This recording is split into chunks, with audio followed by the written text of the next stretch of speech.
సృష్టికర్త ఒక బ్రహ్మ, అతనిని సృష్టించినదొక అమ్మ.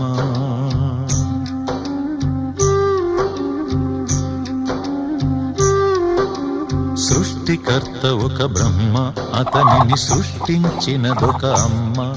ఆ అమ్మకి తెలియని చిత్రాలు ఎన్నో, ఈ సృష్టిని స్తంభింపచేసే తంత్రాలు ఎన్నో. సృష్టికర్త ఒక బ్రహ్మ, అతనిని సృష్టించినదొక అమ్మ. సృష్టికర్త ఒక బ్రహ్మ, అతనిని సృష్టించినదొక అమ్మ.